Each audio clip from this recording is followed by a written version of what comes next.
It's time to talk about the kind of gear you're gonna need. Wear a cup.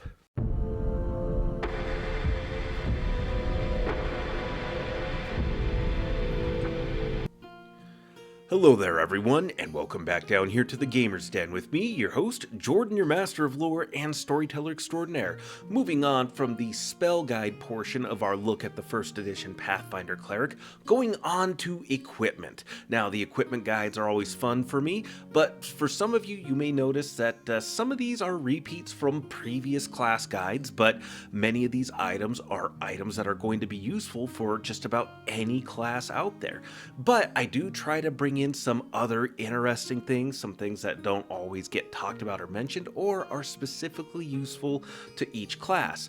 It also should be noted that given that Cleric is so broadly capable in many different areas of gameplay, that it's kind of hard to narrow down what exactly is going to be useful. Even though this is going to be a build guide, I still have been trying to talk about things that'll be useful across multiple builds, and we'll try to do a breakdown at some point as well for what this class should look like. But anyways, I'm going to talk myself into circles and get lost in the sauce. If you're new here to the channel, go on down there, hit the subscribe button, and become a regular member here at the Gamer's Den. Or if you've already gone on ahead and listed yourself on that incredible roster of legendary heroes, then go on down to hit the like button and share the video far and wide.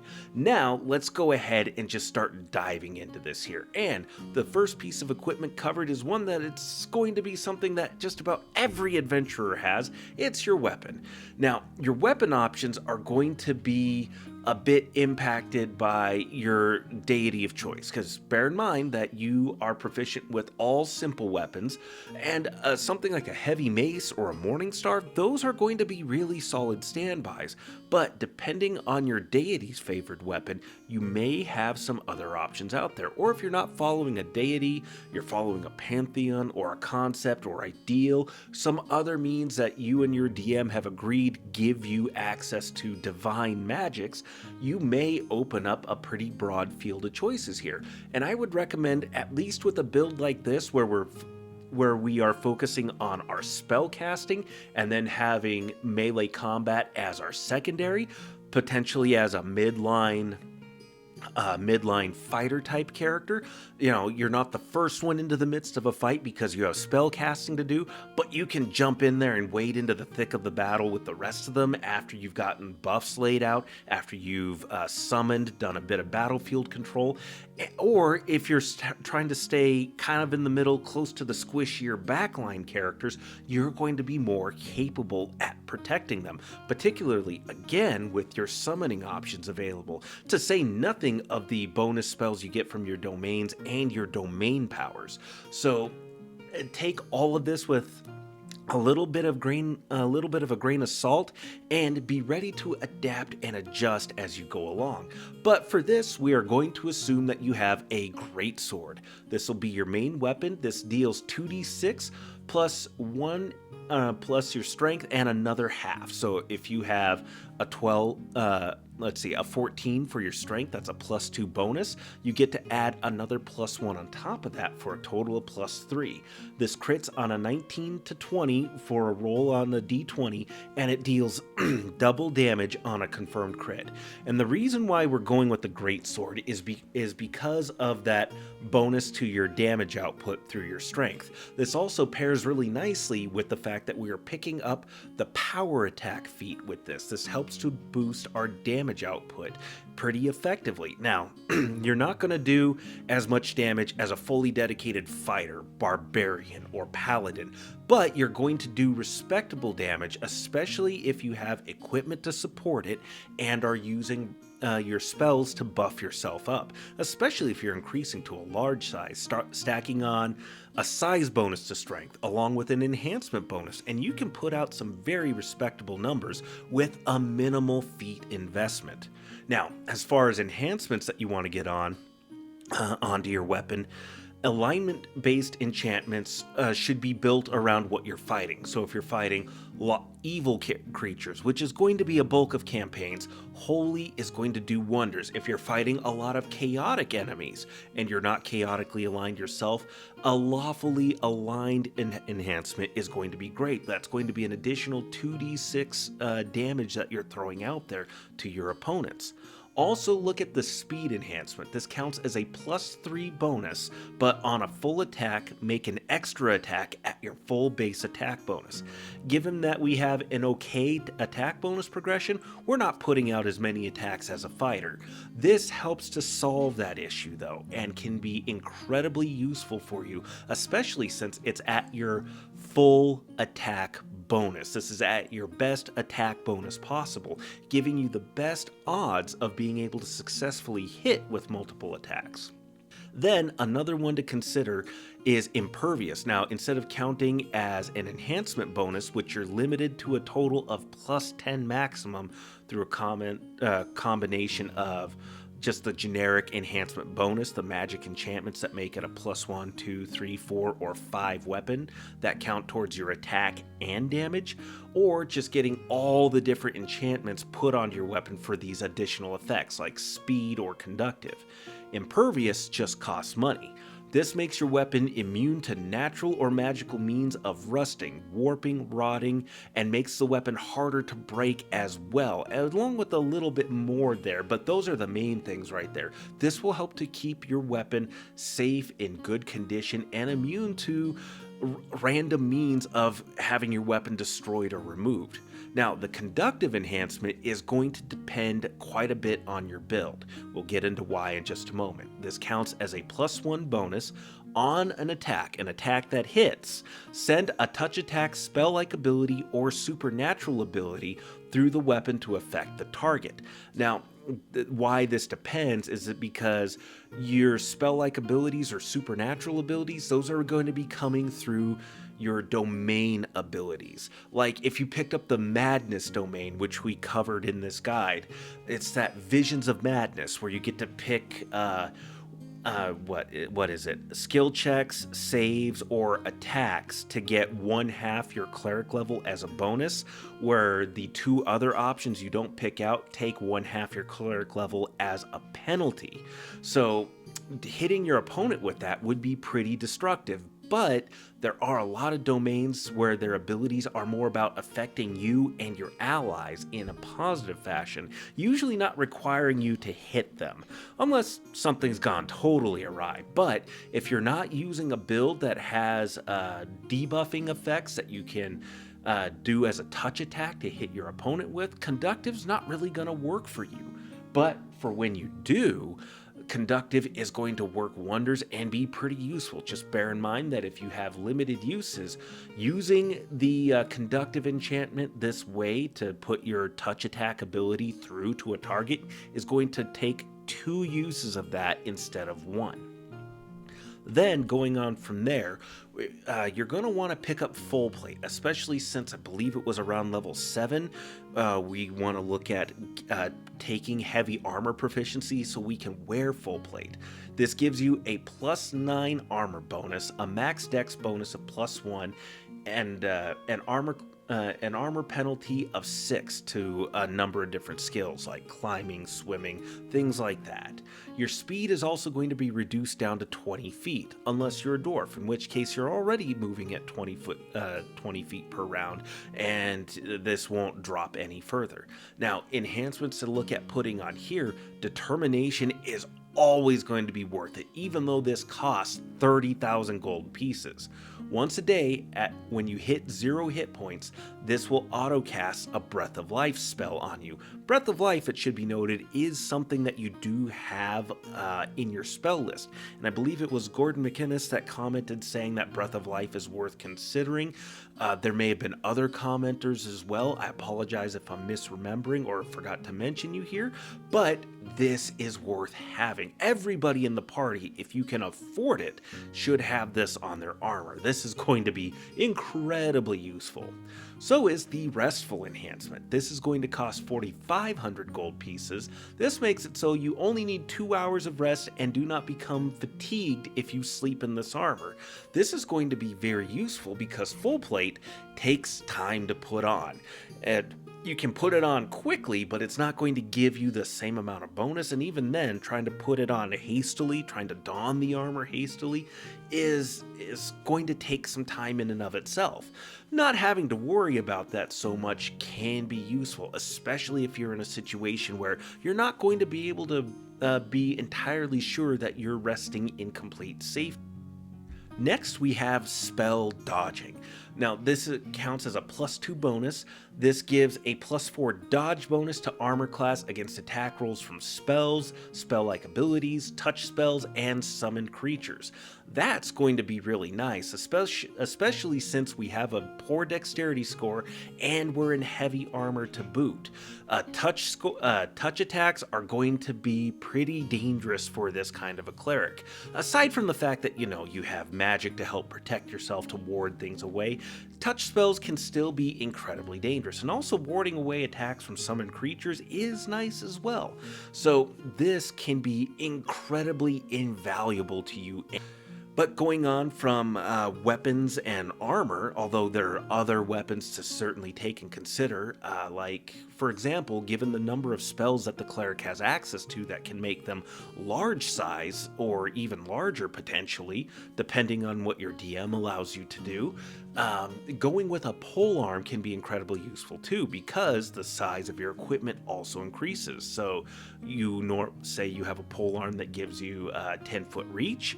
Well, now it's going to be reaching further once you're large size, and that's now a large size polearm, allowing you to threaten a pretty broad area. But in that instance, since you're going with that, maybe having a better dexterity score might work out really well, and picking up, instead of, say, power attack, although I think power attack's still fairly worth it, picking up combat reflexes so that you can take multiple attacks of opportunity. That can work really well also, because then you can be a midline fighter that can just reach over your allies and start stabbing or thrusting and warding away opponents without having to really move from your spot, and then you can still turn and defend the backline squishy characters that just don't have the same degree of defenses that you do from any targets that might be attacking them, like anything that's rogue or stealth based. Those kinds of characters are absolutely going to despise you if you're doing that. But even with this build here too, they're still not going to enjoy having to tangle with a cleric slamming a greatsword down on them. But I digress. I'm getting a little bit lost in the sauce here. But it's another example of how you can just change and switch up builds a little bit and have wildly different results. But now to the rest of your equipment. We have the Headband of Inspired Wisdom. This is just a must, whatever level you can get it at. This will cost you between 4,000 to 36,000 gold pieces, but it gives a +2, +4, or +6 enhancement bonus to your wisdom score. That is your spellcasting stat, that's spell save DCs, that's bonus spells. Absolutely worth it every time. Also worth it every time is the Wand of Cure Light Wounds. This is going to cost 750 gold pieces. You get 50 charges of healing at 1d8 +1 used after any fight. This will save you spell slots. You should not be the only one buying these, but this is still going to be incredibly useful. Much like also the Handy Haversack, coming in at 2,000 gold pieces, certainly not the most expensive thing to get. This has 2 side pouches that hold 2 cubic feet or 20 pounds of material, 1 center pouch that holds 8 cubic feet or up to 80 pounds of material. The big draw is that this lets you draw out items without provoking attacks of opportunity. That is incredible, because the less damage that you end up having to take for drawing out items, the better off everybody is. The better off the whole party is if everybody has a Handy Haversack.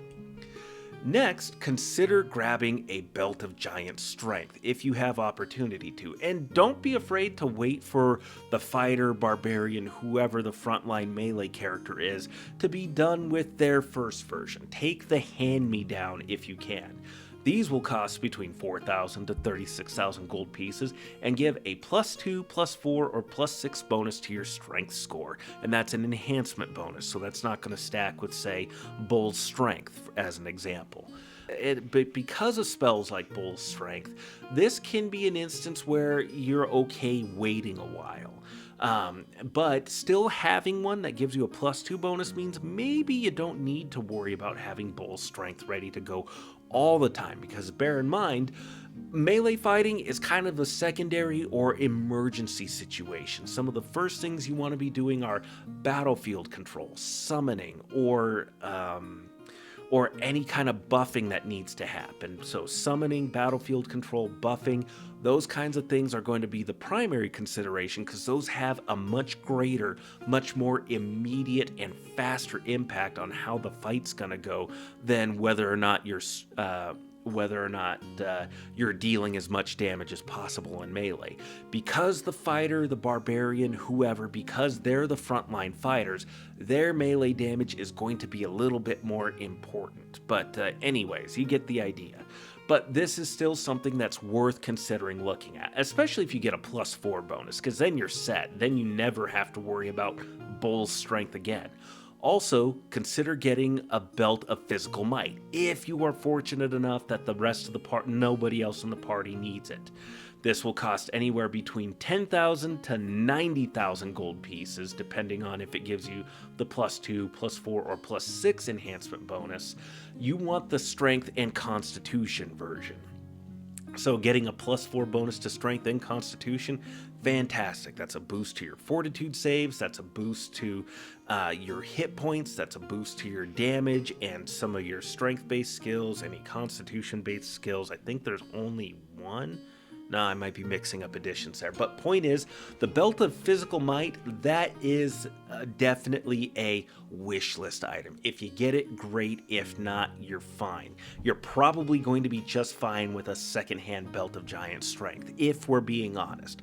But worth considering if your DM's been pretty generous. Next is the Cloak of Resistance, coming in between 1,000 to 25,000 gold pieces. This gives a +1 to +5 resistance bonus to all your saves. Now, the early level ones, certainly not bad.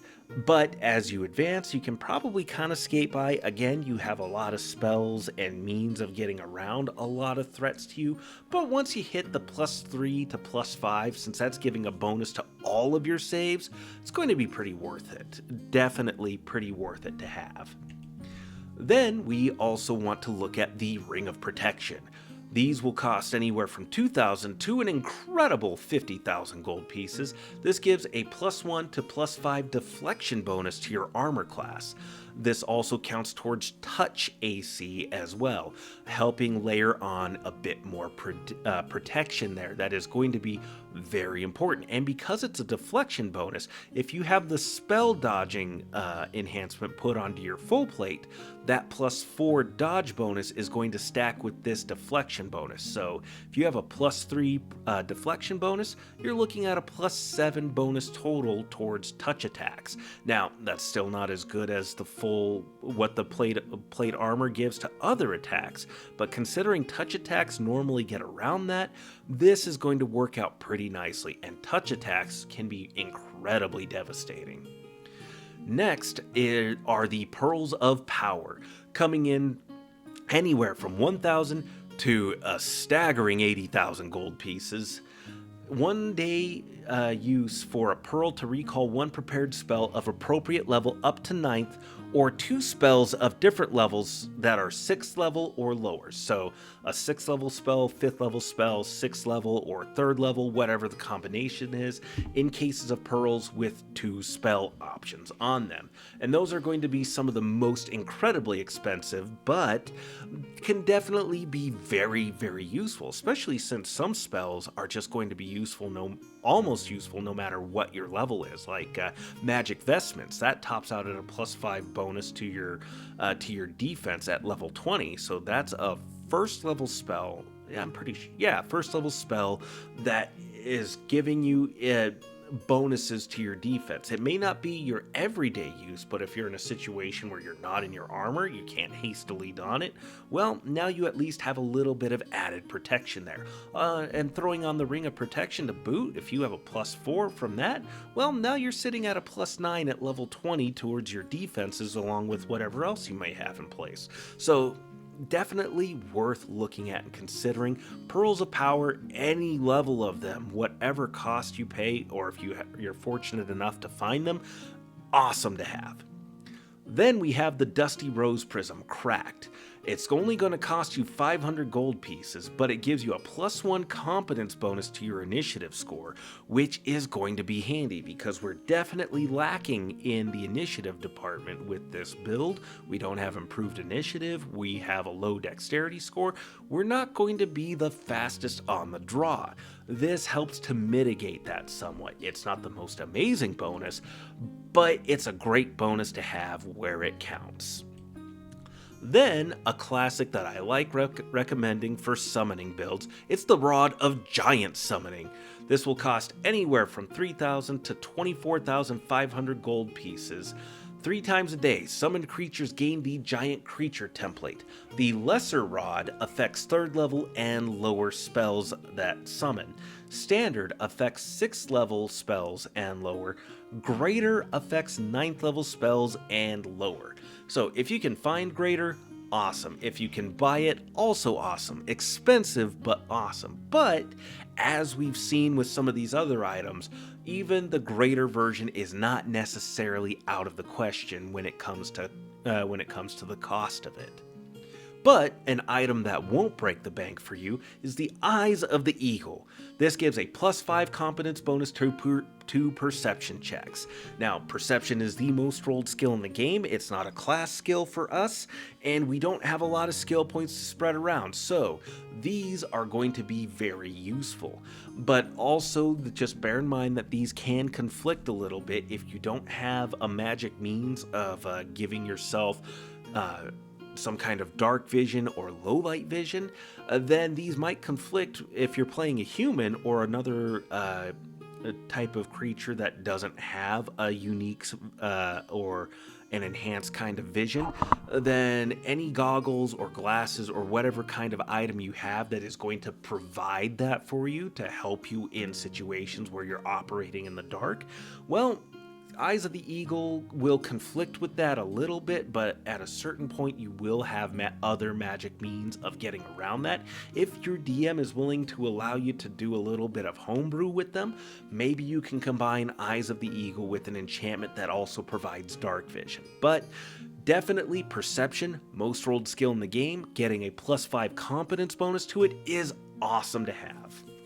Now, for a couple of other interesting items, we have the Phylactery of Positive Channeling. This costs 11,000 gold pieces, and this gives you +2d6 channeling to heal living creatures or deal damage to undead. This does take up a headband slot, so it does conflict with the headband that provides you with the wisdom bonus.